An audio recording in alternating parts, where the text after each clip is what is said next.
We choose to go to the moon in this decade and do the other things, not because they are easy, but because they are hard. 3, 2, 1, 0. All engine running.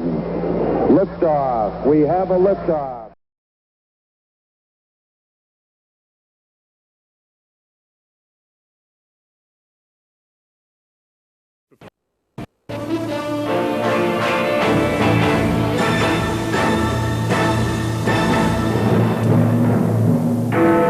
Space shuttle explodes. The 7 crew are dead. Good evening. The American Space Shuttle Challenger exploded 72 seconds after liftoff today. The 7 members of the crew died at once.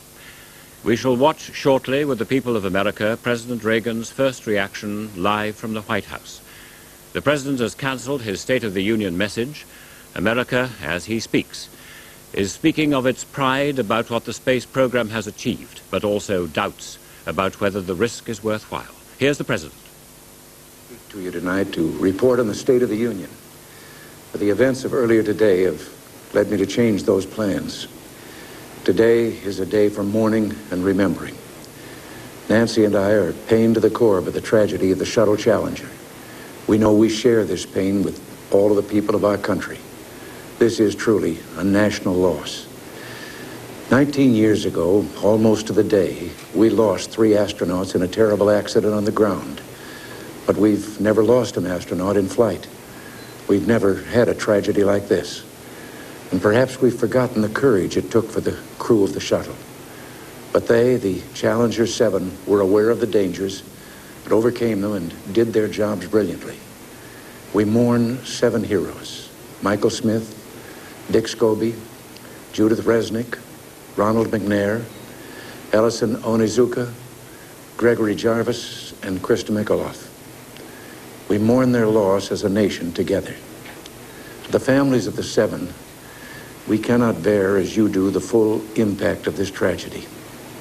But we feel the loss, and we're thinking about you so very much. Your loved ones were daring and brave, and they had that special grace, that special spirit that says, give me a challenge and I'll meet it with joy. They had a hunger to explore the universe and discover its truths. They wished to serve, and they did. They served all of us. We've grown used to wonders in this century. It's hard to dazzle us. But for 25 years, the United States space program has been doing just that. We've grown used to the idea of space, and perhaps we forget that we've only just begun. We're pioneers. They, the members of the Challenger crew, were pioneers. And I want to say something to the school children of America who were watching the live coverage of the shuttle's takeoff. I know it's hard to understand, but sometimes painful things like this happen. It's all part of the process of exploration and discovery. It's all part of taking a chance and expanding man's horizons. The future doesn't belong to the faint-hearted. It belongs to the brave. The Challenger crew was pulling us into the future, and we'll continue to follow them. I've always had great faith in and respect for our space program, and what happened today does nothing to diminish it. We don't hide our space program. We don't keep secrets and cover things up. We do it all up front and in public. That's the way freedom is, and we wouldn't change it for a minute. We'll continue our quest in space.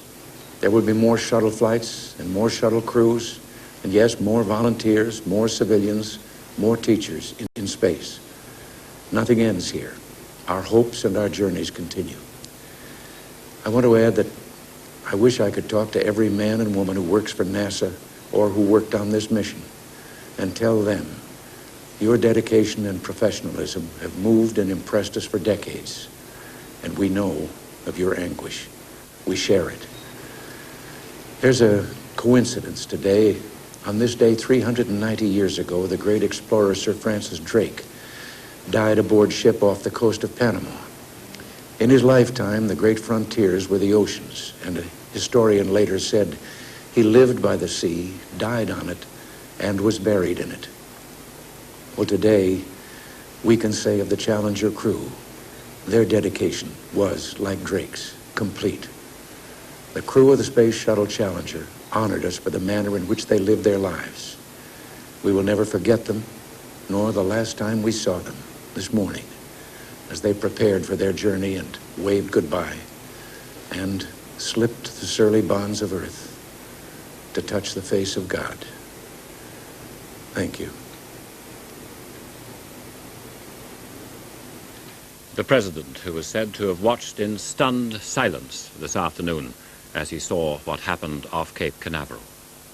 The Queen has said tonight in a message to him, Prince Philip and I were shocked and saddened by the news from Cape Canaveral. The wonderful story of the space shuttle and its many spectacular successes has left us full of admiration. It's tragic that this success has taken its price in brave young lives. The Challenger lifted off at Cape Canaveral this morning after being delayed by the weather since Saturday. It was said ice had formed on it. But all looked well until at the order, "Go at throttle up," repeated by the pilot, it exploded.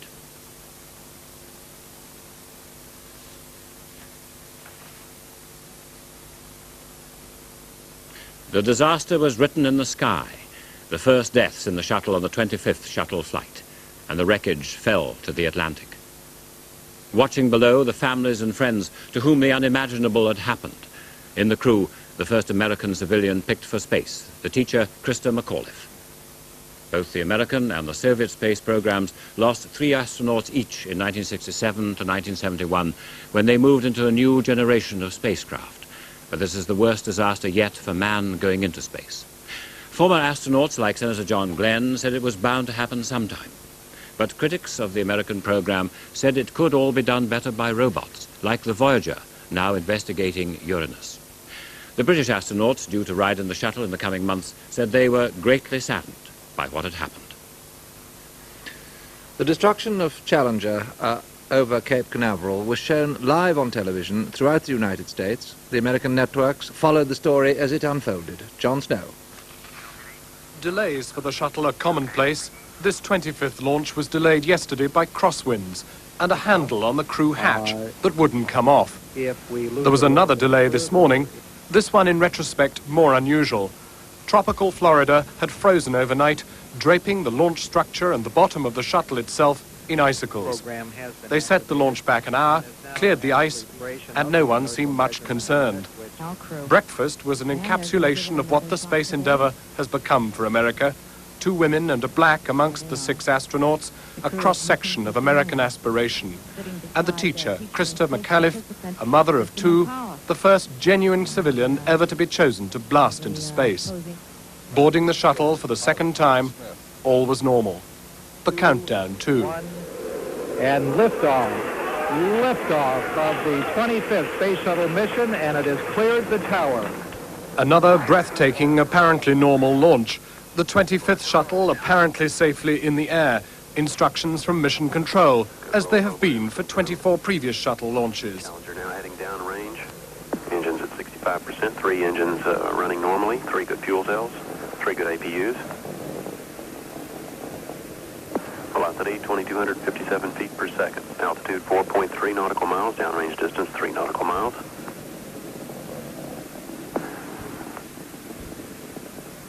Engines throttling up, 3 engines now at 104%. The family, Krista McAuliffe's parents and friends, watched in awe from near the launch pad. The next instruction from Mission Control prefaced the disaster. Challenger, go at throttle up. Challenger, go at throttle up.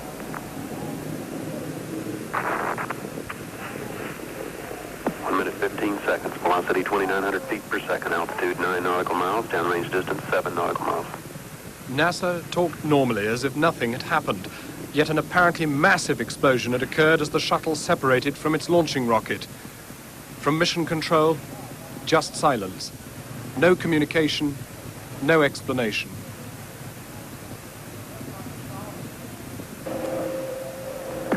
Flight controllers here looking very carefully at the situation. Obviously a major malfunction.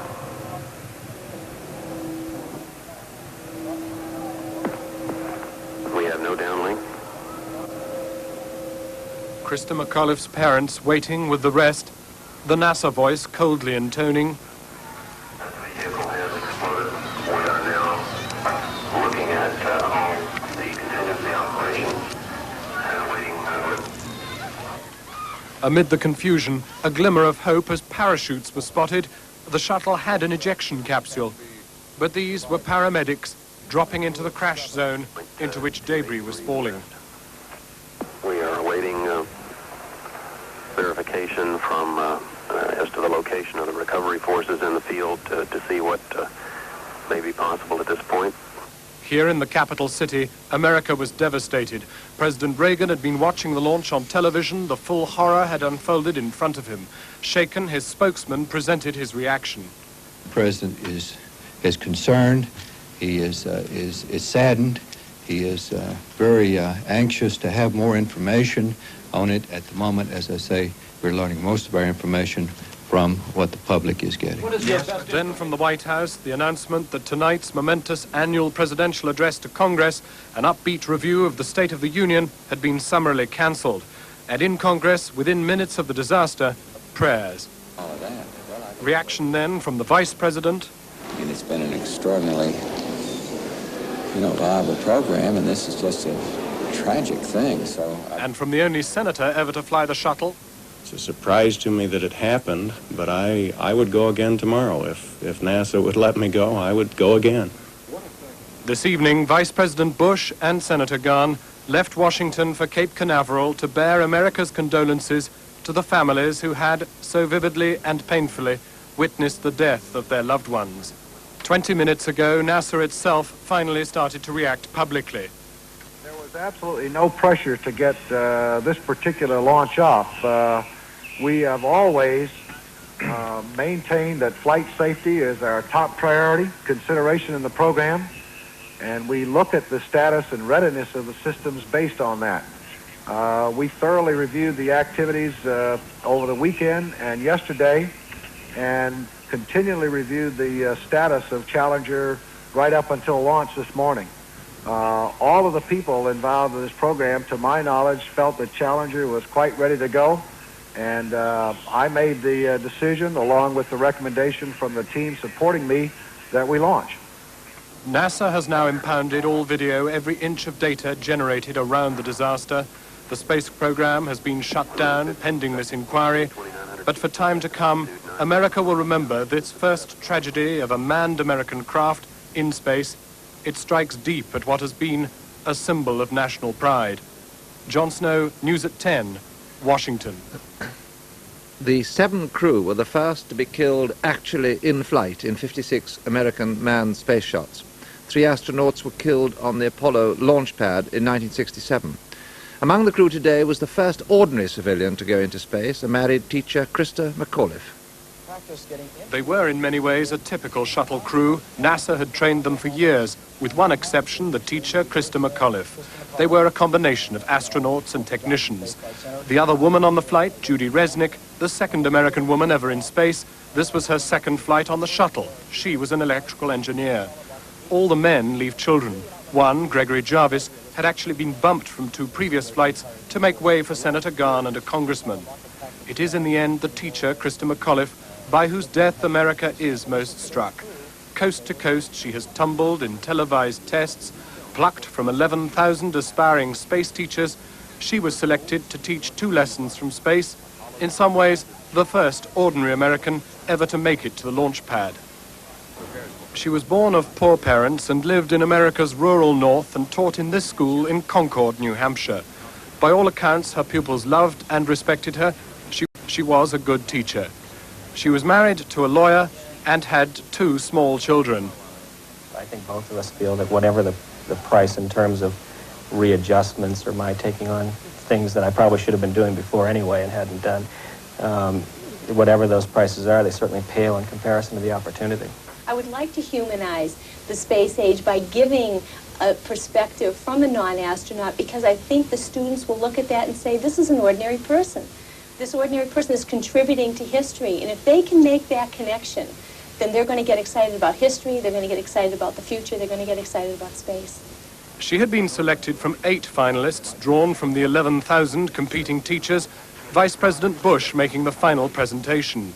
It's not often that a teacher is at a loss for words. I know my students wouldn't think so. Many Americans saw in her for the first time the remote possibility that real, ordinary people might make it into space quite soon as a norm. But when she witnessed an earlier shuttle go without mishap, she saw that as far from normal. I mean, the whole thing is so gorgeous. You just want to bring it all back into the classroom for the kids.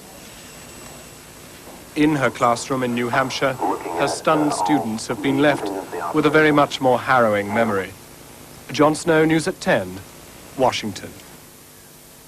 And America and the world will not forget the picture of the explosion that destroyed Challenger, and with it the idea that space might not be dangerous. A report next. Plus, will the shuttle's work be stopped to its rival's advantage? That's in a couple of minutes.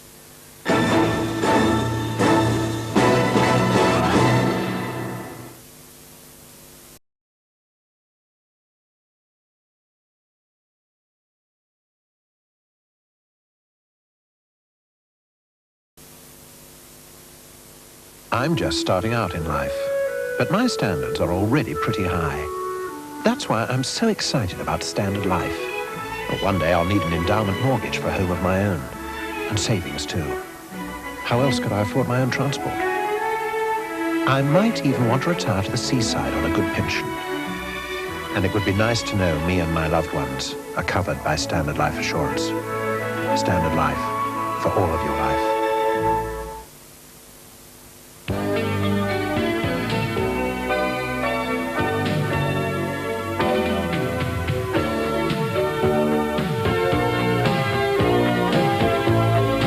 This Saturday is your last chance to capture the allure of Harrod's sail.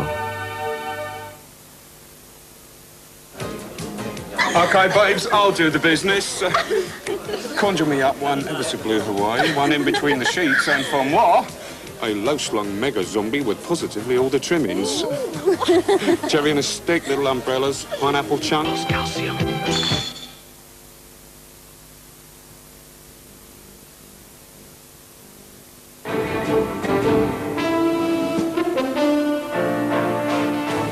It'll take possibly weeks of careful investigation to pinpoint the exact cause of the explosion. There are no firm theories yet about what happened, but an examination of today's pictures in slow motion has pinpointed the start of the accident.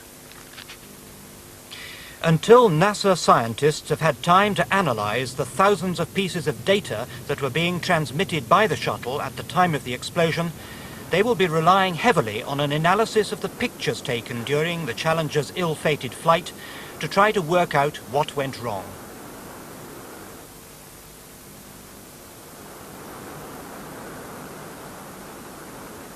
The shuttle consists of the main orbiting space vehicle, the giant tank containing over 500,000 gallons of fuel, and two strap-on rocket boosters powered by solid fuel. On liftoff, the rocket boosters and the three shuttle main engines are all working. After 2 minutes, the solid rocket boosters burn out and separate, and the shuttle continues powered by its three main engines, burning fuel from the main tank until that too is exhausted and ejected. Today's disaster happened before any of the parts were due to separate. Comparison of today's launch with the previous one shows a significant difference. On the previous flight, the round end of the tank was clearly visible. On today's, it seems shrouded in mist, as if from leaking fuel. Slow-motion analysis of today's pictures shows a burst of flame at the base of the main fuel tank where it connects with the orbiter. Liquid hydrogen appears to be leaking from the tank. The flame leaps to the other side and then shoots forward in a split second. Probably the whole structure ruptured, causing the final explosion. The place where the flame appeared first was at the point where the fuel lines connect the tank to the orbiter. One of them may have ruptured, but for the flame to have leapt to the back suggests the tank itself could have split, leading to the final disastrous rupture. There has been some speculation that a fault could have developed with one of the solid rocket boosters, possibly vibrating the shuttle excessively, causing damage to the fuel lines. But the video pictures seem to show both rockets flying away after the explosion undamaged. Space expert Jeffrey Perry does not believe the boosters were at fault. I was listening to it on the shortwave, He says, we've lost the downlink, which told me straight away that the shuttle had exploded and not those external boosters. So they lost the what? The downlink? That was the radio coming from the shuttle, so at the instant that the thing exploded, all the information would have ceased. So they will see a trend leading up to that point. That should be enough for an engineer to go and say, this is what the cause was. The astronauts had enormous confidence in the shuttle as a space system. The pilot of Challenger today was Mike Smith, aged 40, a veteran of Vietnam who was making his first journey into space. That confidence has been shattered today and won't be restored until the cause is firmly pinpointed and remedied. Within easy reach are the things that we need to. There are two views on how best to explore space, but tonight the experts on the manned program are saying, as we've heard, that the shuttle must go on. These have been the first shuttle deaths, but the program has had problems since the first launch in 1981, and the experts are now assessing what it means to the space race and what any prolonged delay will mean in the rivalry with Europe's Ariane launcher, putting satellites in space. NASA announced at the beginning of this month that this was to have been the year of the shuttle, with 15 launches the most ambitious stage of the program yet. Fittingly, it was Columbia, the very first shuttle, that was to make the first flight of the year. But it was plagued by both the weather and technical problems and only made it into orbit at its 8th attempt a fortnight ago. Columbia opened a new concept in space transportation nearly 5 years ago. Because it was a reusable spacecraft, it offered a relatively cheap way to get satellites into low Earth orbit. It could carry payloads of up to 30 tons for both scientific and military uses. Its first flight, though, was already 2 years behind the original schedule, and once it reached orbit, the first problem showed up. Some of the vital protective tiles which shield it from the searing heat of re-entry had been shaken loose. 2.5 years later, technicians discovered the crew on Columbia had only been 2 seconds away from being cartwheeled into space during the launch because of a fault in one of the 2 strap-on boosters. Twice over the next 2 years, launches were aborted only seconds from liftoff. Computers had succeeded in spotting the faults just in time. T-minus 10, 9, 8, 7, 6, 5, 4, 3, 2. We have an RSLS abort. We have an abort. The only other time the Americans have lost astronauts was during ground training before the Apollo moonshots. 3 men died in a flash fire inside this capsule in 1967.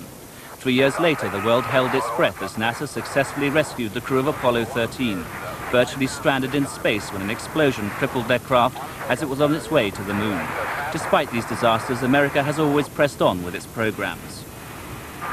The shuttle has proved itself to be the most versatile spacecraft ever built until today's disaster.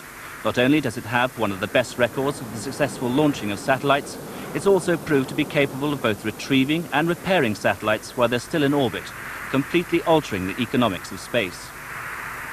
Europe's rival, Ariane, has been a keen competitor for the satellite business. It too has been plagued by failures, but it might be expected to pick up business. I hope now that the next move on the administration will be to call for a replacement as quickly as possible of this vehicle and perhaps the building of another 1 or 2 as backups, because they are so important to our space program and to the future of our security in this country. It means, as far as America is concerned, a big delay in flights from 6 months to a year, perhaps, while they sort out what went wrong. But America's future is tied to the space shuttle, both for manned and unmanned space flight. So they've just got to find out what went wrong and put it right and start again. The Russians have fared much worse in space. Some of it has been publicized, most has been kept a secret. The worst accident was in 1960. Ground crews rushed to see what a problem was with the delay in the countdown, and the rocket detonated and scores of people were killed. And on another incident, we find a rocket blowing up on the pad, sending rivers of fire down into the underground control bunkers and command centers, and on one of those, one of the chief rocket designers was burnt to death. The so-called Star Wars program could be set back because of the tragedy. But today, John Glenn, the first American in orbit, summed up why this tragedy should be overcome. I guess in our human existence there is triumph and there is tragedy. And man tries many things. And we advance as a whole human race because we succeed most of the time. We make advances, whether it's in space or engineering or health or medical things. Sometimes, though, We aren't perfect. The man chosen as Britain's first astronaut, squadron leader Nigel Wood, was due to fly to Houston on Saturday to start intensive training for a flight on the shuttle Columbia in June. He was said tonight to be devastated by the news of the Challenger explosion and greatly saddened by the loss of life. It's now uncertain whether squadron leader Nigel Wood's shuttle flight will go ahead in June. He was chosen as Britain's first man in space from 4 candidates who spent several months at the Johnson Space Center in Houston, undergoing a series of rigorous tests and medical checks. One of Wood's primary tasks would have been the launch of Skynet 4A, a British military satellite. He was also due to carry out a series of experiments on weightlessness and the effects of hostile conditions on sensitive equipment. Wood, who's a test pilot with a young family, has always acknowledged the dangers of space travel. So has his wife, who was delighted when he was picked. No, I think just thought of it as a job, not suddenly thinking, oh, it's very dangerous and I'm going to be worried at all. No, we were just pleased. And yes, as Nigel said, there is a certain risk, as there is in lots of things. Now Wood and the other Britons following him are waiting to see what effect today's disaster has on Britain's contribution to the shuttle programme. At the American Embassy in London, the lights burned late this evening as staff received messages of sympathy from the government, the British people and American citizens in this country. The ambassador, Charles Price, who'd watched the tragedy unfold on television in his second-floor office, summed up the reaction of his countrymen. Well, I think it was one of extraordinary shock and a feeling of immense sorrow for the families who have suffered as a result of this tragic accident. Did you find that people stopped for a moment in the embassy when they realized what was happening? Well, I think everything came to an abrupt halt. His fellow Americans in London were equally stunned by the news. So sorry. It's like devastating. Should put us back a couple of years. I'll say. You know, we have a lot of pride in it. The crew and the astronauts, and to have something like this happen, it's kind of hard to put into words exactly. You just never expected it. But the shock wasn't confined to Americans. British businessmen from the space industry saw the accident for the first time as they arrived for their association's dinner. While some couldn't hide their emotions, others were already weighing up the harsh commercial realities of the shuttle failure. The exact effect of today's disaster is far too early to be specific about it. But in general terms, the situation we are faced with is that the shuttle has been sold as a very reliable launch vehicle. It has to be reliable because it carries up to 7 astronauts on each flight. It has been rated as a very reliable vehicle, and we have seen today an inevitable total loss. I think it will hold back the business world from investing in the possible future opportunities until such times as it's deemed reliable. While Britain's space technologists observed a silent moment in memory of the American astronauts who died today, the aerospace minister was already considering Britain's own manned satellite, Skynet 4, due to be launched this June. The Skynet 4 A and B satellites are going to be launched, due to be launched by Shuttle, and that is a Ministry of Defence programme, and they must decide on that. But it's almost inconceivable, isn't it, now that a British person should go up in space in June?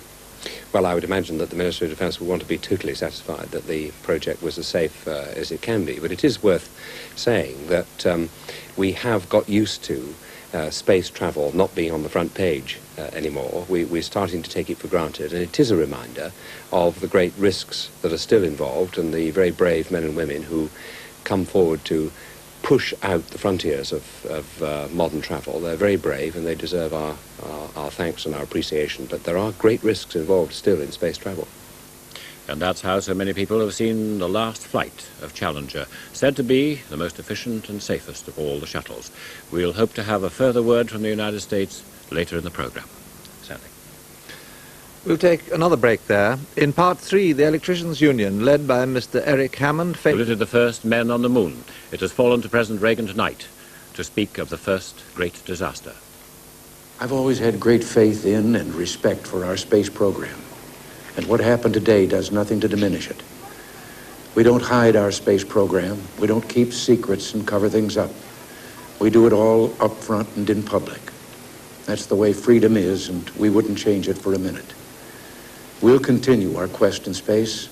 There will be more shuttle flights and more shuttle crews, and yes, more volunteers, more civilians, more teachers in space. Nothing ends here. Our hopes and our journeys continue. I want to add that I wish I could talk to every man and woman who works for NASA or who worked on this mission and tell them your dedication and professionalism have moved and impressed us for decades, and we know of your anguish. We share it. There's a coincidence today. On this day, 390 years ago, the great explorer Sir Francis Drake died aboard ship off the coast of Panama. In his lifetime, the great frontiers were the oceans, and a historian later said he lived by the sea, died on it, and was buried in it. Well, today, we can say of the Challenger crew, their dedication was, like Drake's, complete. The crew of the Space Shuttle Challenger honored us for the manner in which they lived their lives.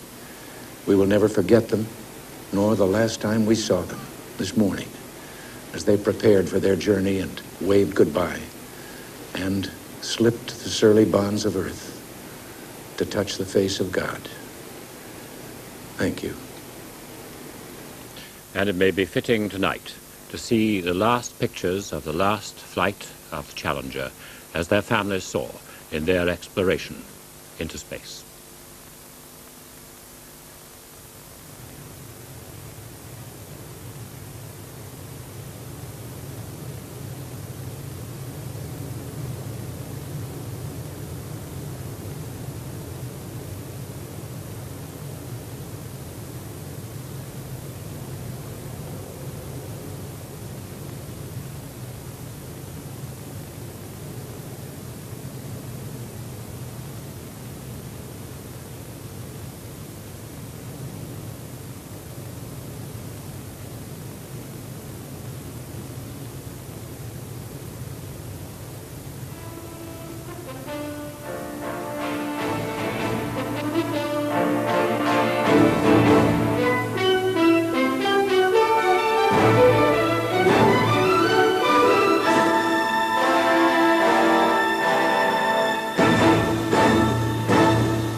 Flight up to this morning.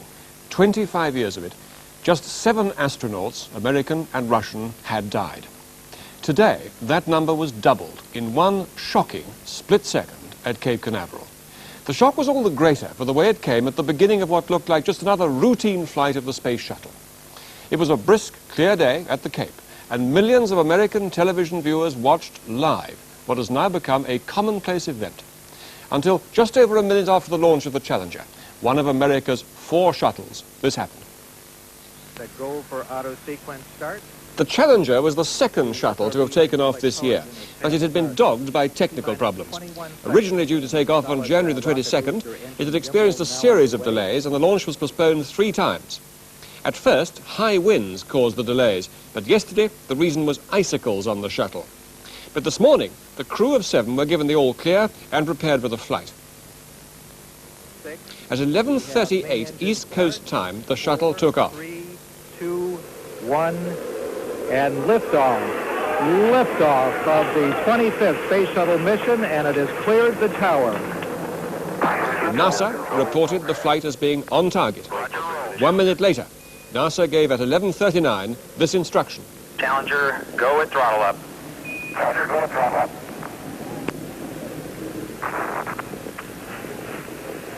1 minute 15 seconds. Velocity 2,900 feet per second. Altitude 9 nautical miles. Downrange distance 7 nautical miles.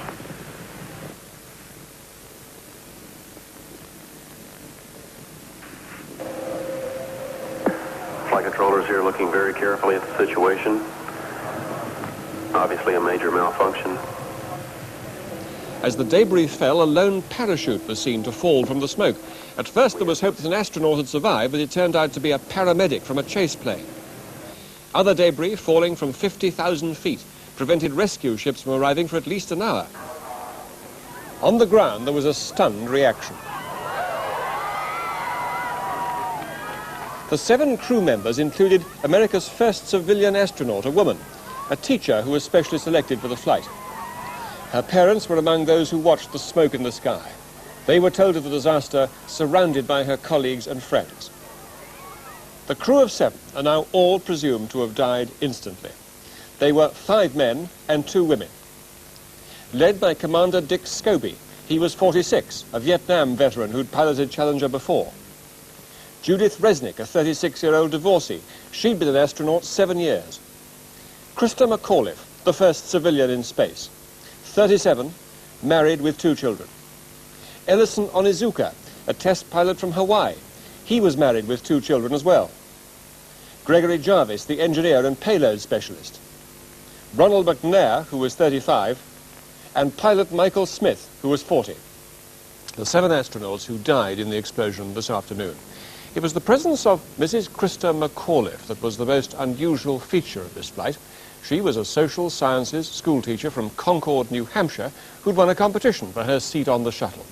From America, Bob Friend tells her story.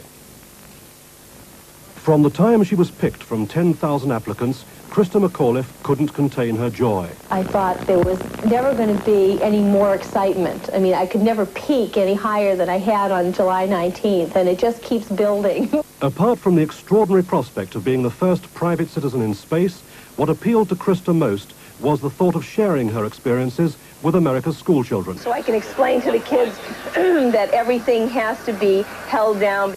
Scientists at NASA are fastidious with their training. Mrs. McAuliffe had to simulate the feeling of weightlessness. Oh, that's great! I love it! Another bonus, a flight in a T-38 jet. It was wonderful. Broke the sound barrier, and he let me fly for a while. One of the things that I hope to bring back into the classroom is to make that connection with the students that they too are part of history, that the space program belongs to them, and to try to bring them up with the space age. The 37-year-old teacher, eventually picked from 10 finalists during a week of special tests, had planned to keep a diary of her experiences in space. When that shuttle goes, there might be one body. But there's going to be 10 souls that I'm taking with me. Krista McAuliffe, who died on the shuttle today. President Reagan tonight called the disaster a very traumatic experience. He was meeting senior aides in the Oval Office when Vice President Bush and the National Security Advisor rushed in to tell him of the tragedy. In stunned silence, he watched a television replay of the explosion, and he said there would be no more manned space flights until the results of a full investigation were known. The President immediately dispatched Vice President Bush to Cape Canaveral to convey his sympathies to the astronauts' families. He postponed his planned State of the Union speech to Congress until next week, and instead he spoke to the American people on television just over an hour ago. Martin Bell reports from Washington. Mr. Reagan had planned to speak to the nation in his State of the Union address. Instead, he spoke directly from the White House in a somber and eloquent tribute to the astronauts. Today is a day for mourning and remembering. Nancy and I are pained to the core by the tragedy of the Shuttle Challenger. We know we share this pain with all of the people of our country. This is truly a national loss. 19 years ago, almost to the day, we lost 3 astronauts in a terrible accident on the ground. But we've never lost an astronaut in flight. We've never had a tragedy like this. And perhaps we've forgotten the courage it took for the crew of the shuttle. But they, the Challenger 7, were aware of the dangers, but overcame them and did their jobs brilliantly. We mourn 7 heroes: Michael Smith, Dick Scobie, Judith Resnick, Ronald McNair, Ellison Onizuka, Gregory Jarvis, and Krista McAuliffe. We mourn their loss as a nation together. To the families of the 7, we cannot bear, as you do, the full impact of this tragedy. But we feel the loss, and we're thinking about you so very much. Your loved ones were daring and brave, and they had that special grace, that special spirit that says, give me a challenge, and I'll meet it with joy. They had a hunger to explore the universe and discover its truths. They wished to serve, and they did. They served all of us. We've grown used to wonders in this century. It's hard to dazzle us. But for 25 years, the United States space program has been doing just that. We've grown used to the idea of space, and perhaps we forget that we've only just begun. We're still pioneers. They, the members of the Challenger crew, were pioneers. And I want to say something to the school children of America who were watching the live coverage of the shuttle's takeoff. I know it's hard to understand, but sometimes painful things like this happen. It's all part of the process of exploration and discovery. It's all part of taking a chance and expanding man's horizons. The future doesn't belong to the faint-hearted. It belongs to the brave. The Challenger crew was pulling us into the future, and we'll continue to follow them.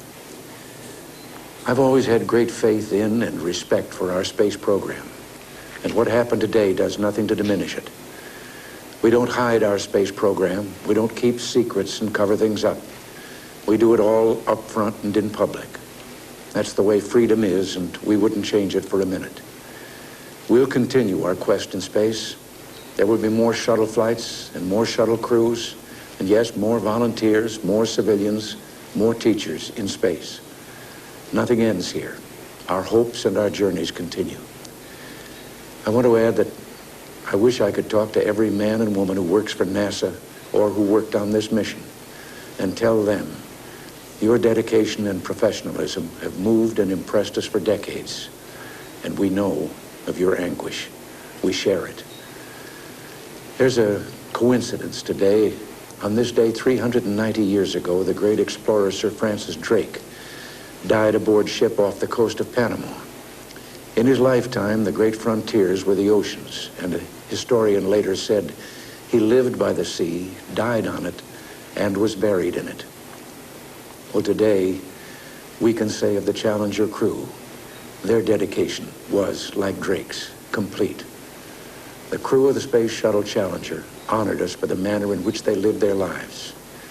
We will never forget them, nor the last time we saw them, this morning, as they prepared for their journey and waved goodbye and slipped the surly bonds of earth to touch the face of God. Thank you. So the president, with characteristic eloquence, was not going back on the space program, but he did call an immediate inquiry and sent his vice president straightway to the Kennedy Space Center. NASA, for its part, was suspending all operations indefinitely until it can find the cause of the worst disaster in American space history. The director of the Johnson Space Center, Jesse Moore, gave a news conference a short while ago.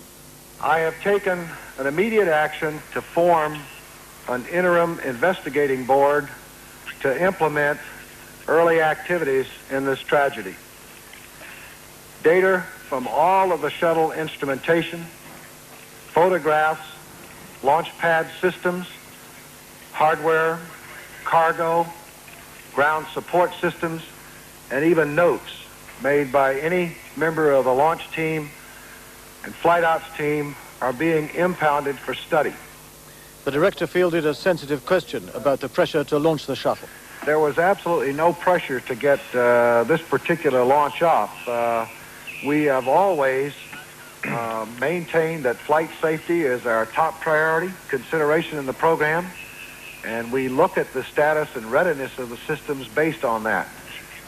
We thoroughly reviewed the activities over the weekend and yesterday, and continually reviewed the status of Challenger right up until launch this morning. All of the people involved in this program, to my knowledge, felt that Challenger was quite ready to go, and I made the decision, along with the recommendation from the team supporting me, that we launch. But at least until the facts are known, the mission itself is not, for now, controversial. Space Shuttle carried on its side the flag of the United States, and those who served on her served us, the American people. They served our hopes for scientific exploration and for human progress. But they also served our dreams, because they lived at the frontier of what mankind can achieve together. Well, it's very difficult for me to talk about it because these were my friends. Mike Smith, the pilot, was my mother hen the first month that I trained. They assigned him to me, go to my classes and help brief me. And I don't know of any time that I have been more shocked or more moved than when my first wife was killed in an automobile accident. And so it's been very, very difficult for me this morning. I don't think that it's time to start examining whether or not we continue with programs, but certainly, at least, we ought to take a deep breath and step back before we go ahead with any further manned flights. Let me be philosophical for a moment. I guess in our human existence there is triumph and there is tragedy. And man tries many things. And we advance as a whole human race because we succeed most of the time. We make advances, whether it's in space or engineering or health or medical things. Sometimes, though, we aren't perfect. And then there's a tragedy that brings us back to our own human frailties and our lack of perfection. And so that's the kind of a day we're faced with now. It's been an amazingly successful series of triumphs through the years. But it also is fraught with the possibility of tragedy, and that's what we came up against today. There is risk. That risk is taken by each one of us every day, and that risk is understood by all the members of a crew that climb into a loaded spaceship. Well, Martin, we saw earlier how the spectators actually at the launch site at Cape Canaveral reacted to the scene of the spacecraft exploding. How do the ordinary Americans take it? I don't think Americans are demoralized. They're deeply saddened and troubled. Nothing like this, of course, has ever happened before. They were watching all day long, 6 hours of television without commercials, and that's something pretty rare in this country, as the moment was played and replayed and analyzed. And it is a truly shocking thing for Americans, especially because they had come to take the space shuttle so much for granted, and especially because of the irony that this was the first flight with a true civilian on board. How long would you expect NASA, the National Aeronautics and Space Administration, to go on with this investigation? How long will it be before we know what happens next to the shuttle program? Peter, this is going to take a long time. This is not a small malfunction. There is a short-term interim inquiry already begun. The members of the main one have yet to be named. There is evidence still floating in the sea. There is evidence that they're going to look for, I would say, for months. I myself would be very surprised, and I've been listening to the NASA briefing, I'd be very surprised if the shuttle program was even reasonably back on track in 6 months or even a year. Now, how big a blow is that to the program, and indeed to the whole military program that goes with it? That's a very severe blow for the space shuttle program, a particularly severe blow for the military program. And let's not kid ourselves, the impetus for the shuttle has come from the Pentagon, which now has its own spaceport, which was supposed to open this year at Vandenberg Air Force Base on the West Coast. This can have a knock-on effect on the Star Wars program that is absolutely incalculable, and it could set that program back a year, 2 years, even more. Would you expect voices to be raised now? I mean, we've had one or two congressmen there saying it's too early to make any prospectus, to make any projections about what should happen next, but do you expect voices to be raised saying that the space program should now come to an end altogether, that it's too dangerous for man to go to space?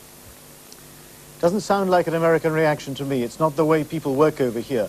There are going to be a lot of questioning of the priorities of the space program, whether so many resources should have been put into the shuttle.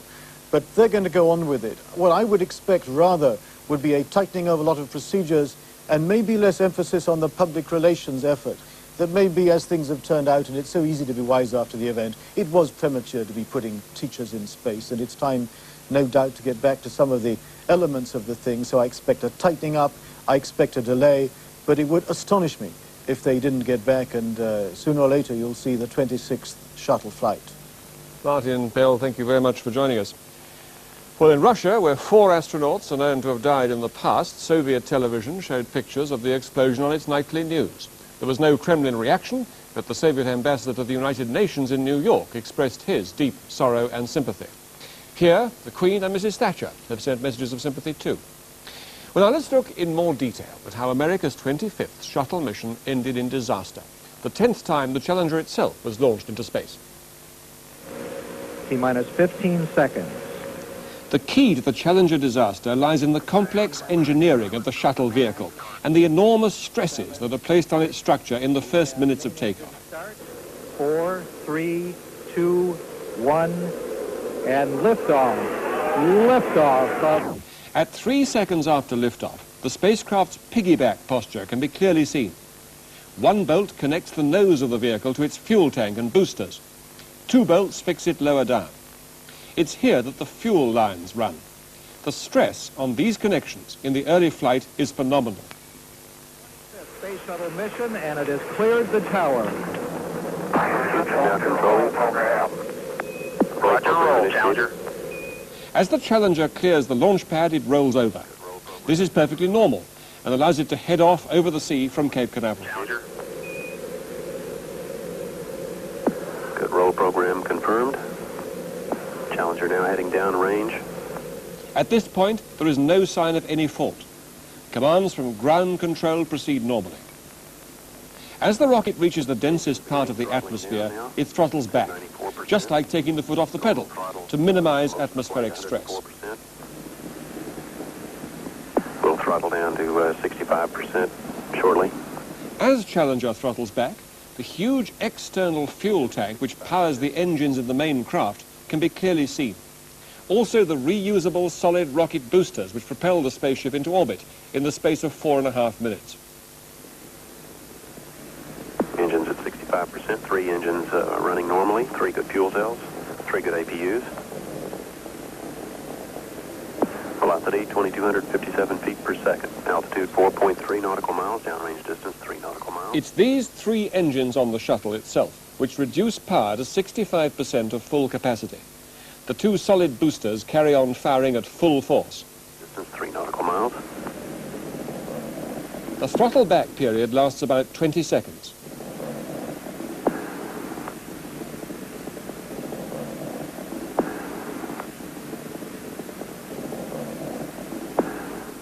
It's at this point, when the astronauts put their foot down and increase power to 104%, that problems seem to begin.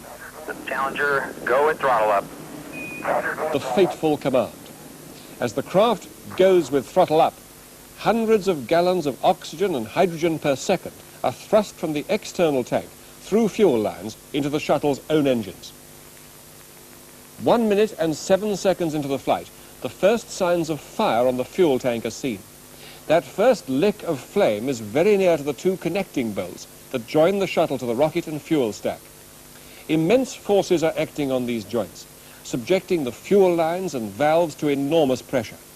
But the components are built to take it. A fraction of a second later, the flames seem to spread to the other side of the fuel tank, which starts to rupture.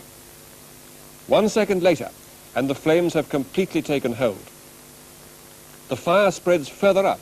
The fuel tank is blowing apart, probably destroying the quick release mechanism that might have allowed the shuttlecraft to blast free. At 1 minute and 12 seconds after liftoff, Challenger and its astronauts disintegrate.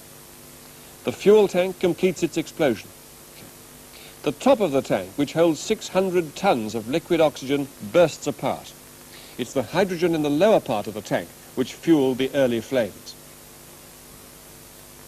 2 seconds later, and Challenger is atomized. All that survives is the solid rocket booster, which has kept firing and carries itself clear of the cloud of debris.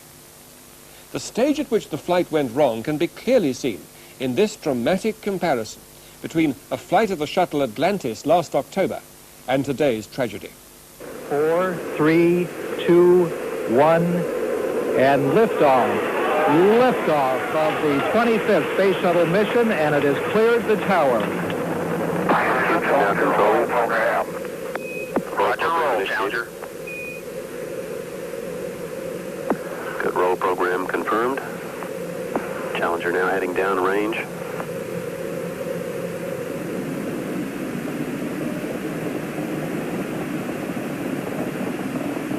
Engines beginning throttling down now at 94%.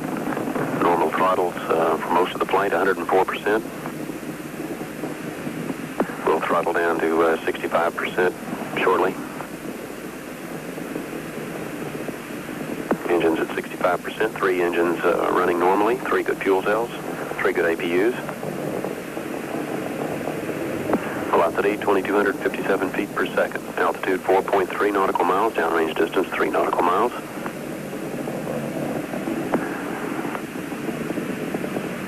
Engines throttling up, 3 engines now at 104%. Challenger, go at throttle up. Challenger, go at throttle up.